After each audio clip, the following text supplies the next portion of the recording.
Hello, it's me, Corporate Zombie, talking to you a little bit about the anticipation as we run up to, I can't even say anticipation, can I? As we run up to the launch of the Steam Frame.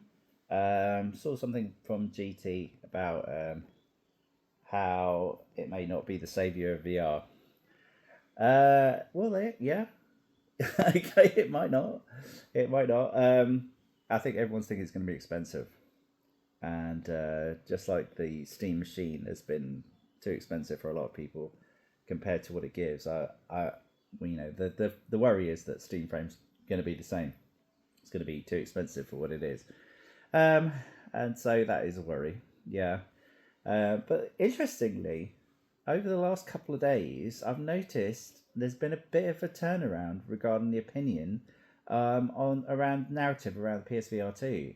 Now, obviously, there's been some misinformation. We saw one of the guys on Linus Tech Tips make out there are only 12 games on PlayStation VR2 on the PlayStation, and that's not true. It's more like 350 or more games on the PlayStation for PSVR2. So I hate it when people do that, and it's probably not from a place of malice or sarcasm.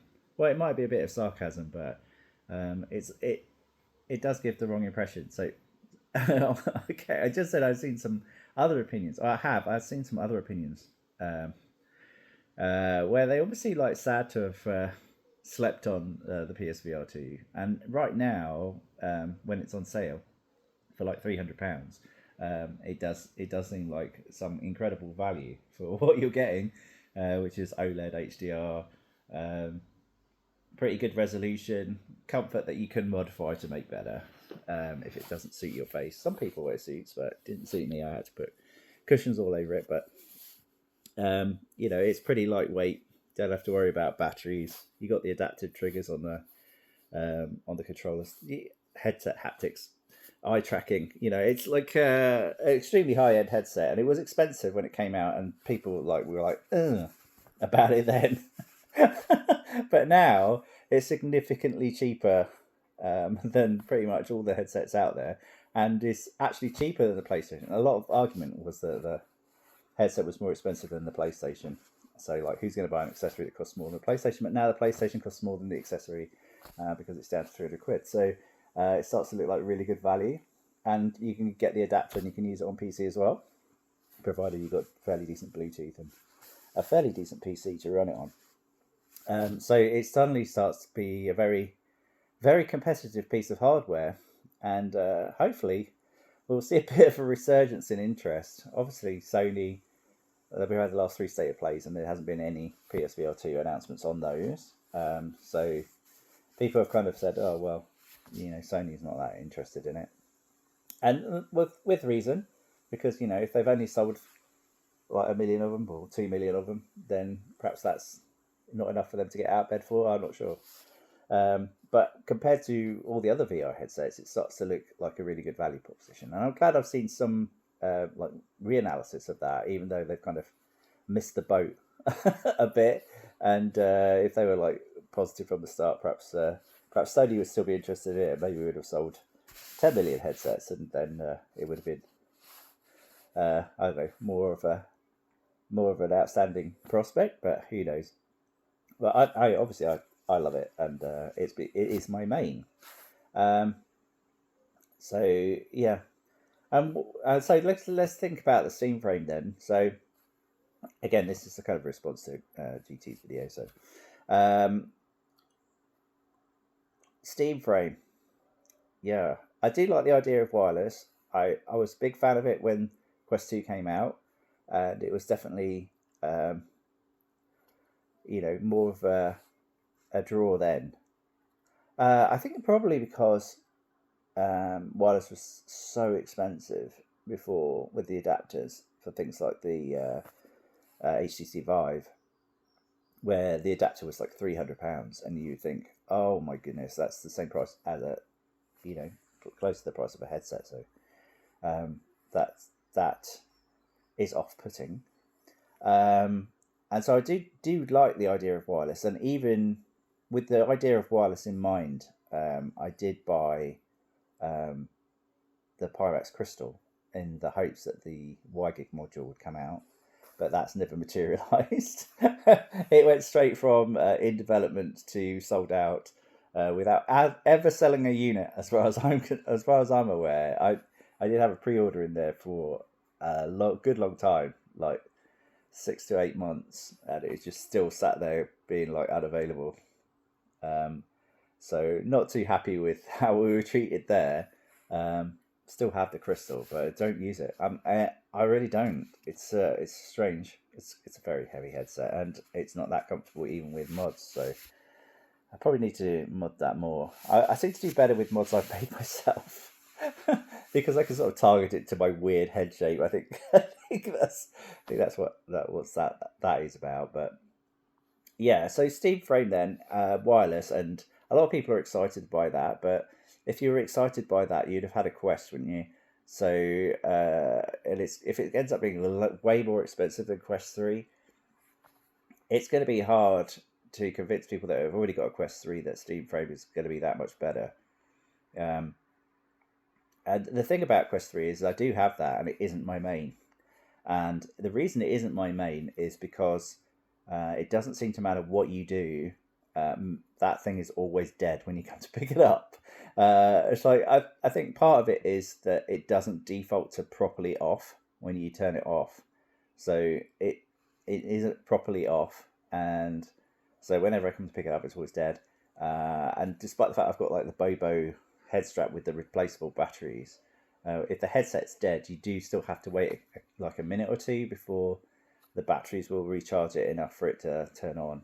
So even that is a bit of a barrier to entry, and the Steam Frame doesn't have swappable batteries, so I'm slightly concerned that it is going to be, you are stuck with the battery that's on the back of the headset, I think. So it's going to be hard to charge that on the go, probably. I know some people like put a battery in their pocket or whatever, but I've never been a big fan of that. So yeah, so battery life could be a real problem for the Steam Frame, I reckon. So in terms of like wireless, right? So yeah, battery life. Yeah, so the reason Quest 3 hasn't been my main is partly the battery life and partly the fact it's really difficult to stream off of. Either by PC or from the Quest itself, you can't really do it. It's much easier to press one share button on the PlayStation and be able to stream straight to, stream straight to YouTube. So that is one thing. So I do worry about the battery life on the Steam Frame. I don't know if it'll be the downfall of it, to be honest. Even if you can, stump up the money to buy one.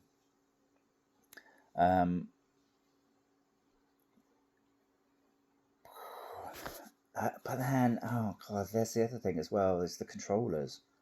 So if you want to play a native VR game, you've got a non-standard button layout on the controllers, and I feel that's going to be a whole other layer of friction and annoyance, remapping the controls to those controllers. It wasn't fun on the Index, let's put it that way. So they really need to have streamlined that process, and all the tutorials will be for like a standard button layout and not for the Steam Frame one, unless devs have changed all their games, and I don't know if they will. I really don't know if they will, because what's in it for the dev to do that. So then what is the Steam Frame for? So maybe it'd be good for, like, this I've covered this before, but maybe it would be good for UEVR modding, like using the UEVR on Unreal Engine games, and playing those using like a standard control layout. But they're so demanding to run, so that's a niche within a niche then, because the people that do that have got powerful PCs and patience. And I've got a powerful PC, but I don't have the patience. And also, I found that the games that I want to play have,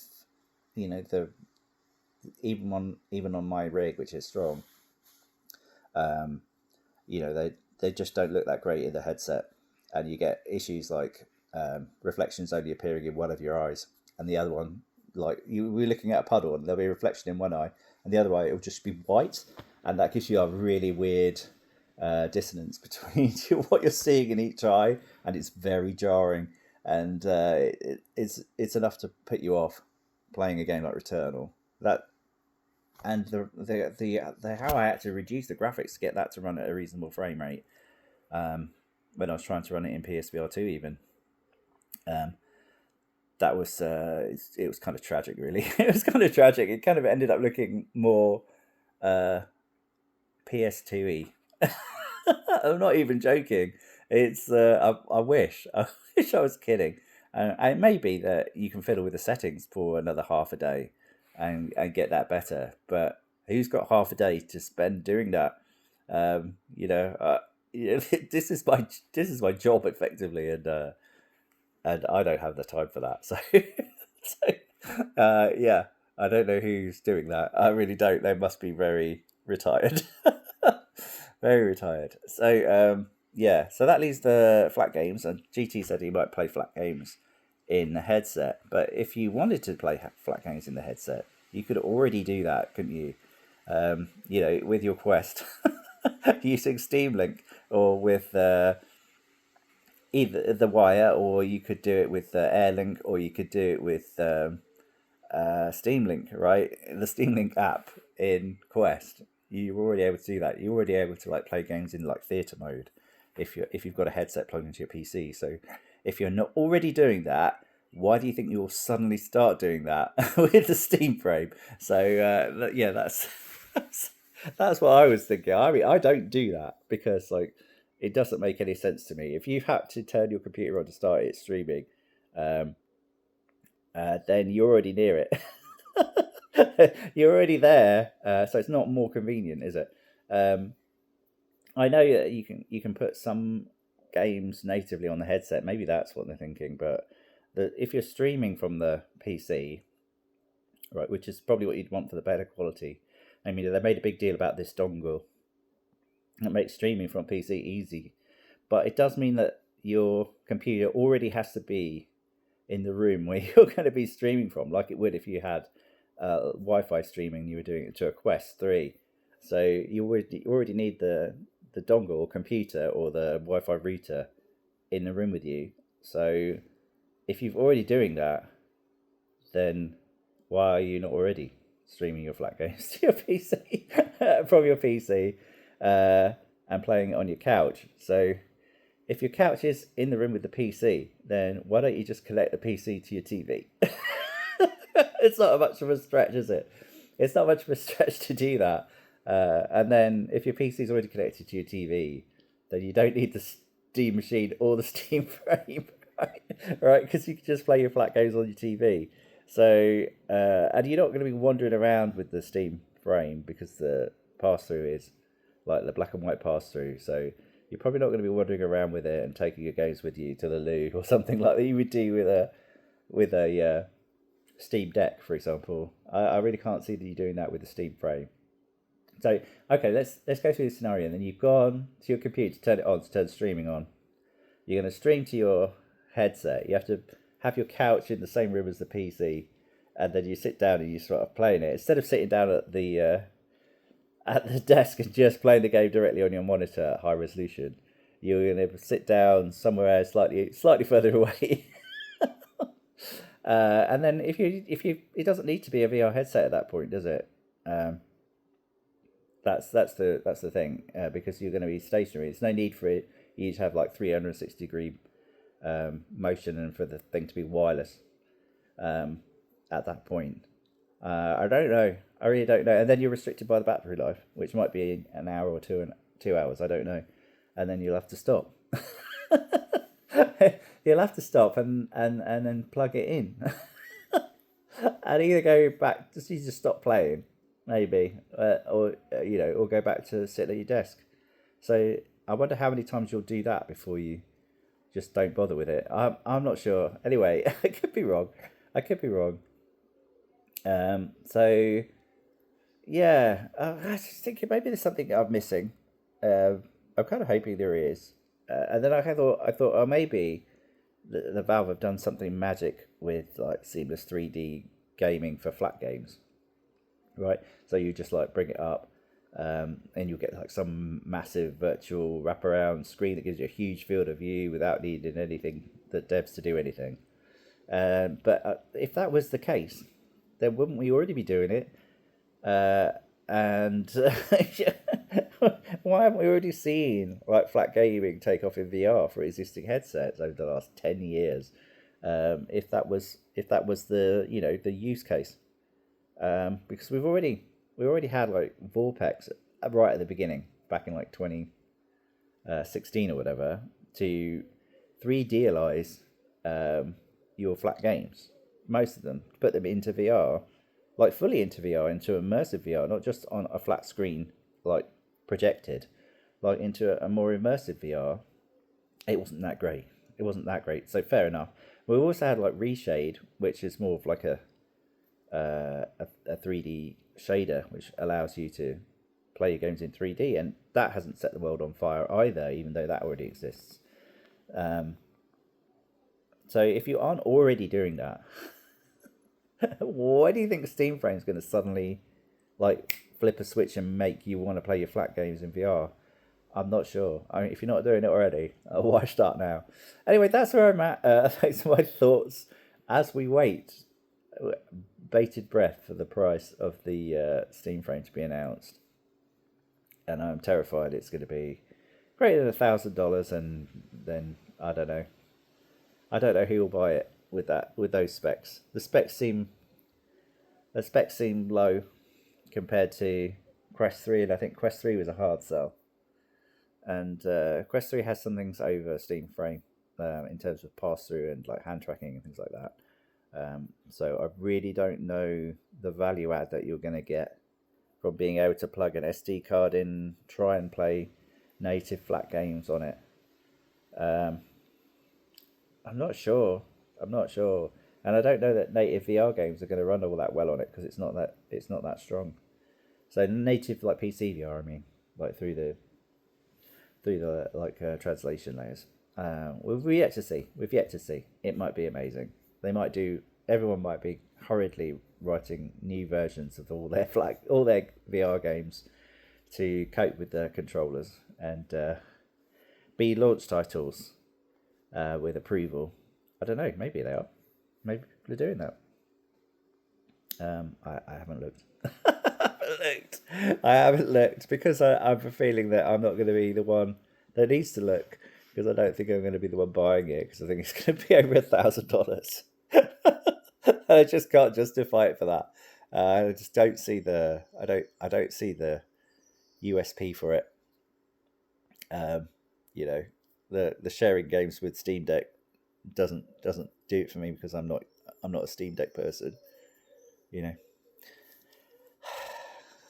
I don't know. The big sigh. I don't really want to do the Brian Paul big sigh, but have I been indoctrinated by the PSVR without parole community? I don't know. I don't know. Could be. Anyway, those are my thoughts. So yeah, have a good one, and we're always that fingers crossed. I can't even do it. Oh my god, my fingers. There's the heat here. I've swelled up. I can't even cross my fingers. Wow, that's crazy. Fingers crossed for the Steam Frame price. Yeah, and I do agree with GT. I don't know if it's going to be the savior of VR, but PSVR2 resurgence might. How's that for a controversial statement? Maybe the resurgence of PSVR2, when people realise what they've had for the last 3 years that they've been like sitting on. Whereas I've been just like fully into it, enjoying it. The library of games on PlayStation, and the ease of use, and the not faffing with settings, and it just working most of the time. Yeah, there's a lot to be said for that, and I just don't know that Steam Frame's going to be that experience. I don't think it's going to be, the VR console experience that maybe people think. I mean, we already got that with the Quest. That is the VR console experience, right? Supposedly, and apart from Meta just like totally totally peeing that away with trying to get some kind of social thing going with Horizon and really pushing that. Apart from that, dominating everything and really turning a lot of people off. I think they had it already. I think they already had it. I think they had it with Quest 2. But, you know, you say, well, 20 million units, but that is not gangbusters for, you know, the top consoles, is it? It's not gangbusters. It's not like 400 million. So yeah, I don't even know if like 20 million is really a sustainable number. So yeah, maybe we're just not ready. Maybe the hardware's not there. Maybe people just won't wear glasses. That is, you know, 3D went away for that same reason. Anyway, I'm rambling now. I'm totally rambling. So yeah, fingers crossed for the Steam frame. Catch you all in the next one. Cheers. Bye.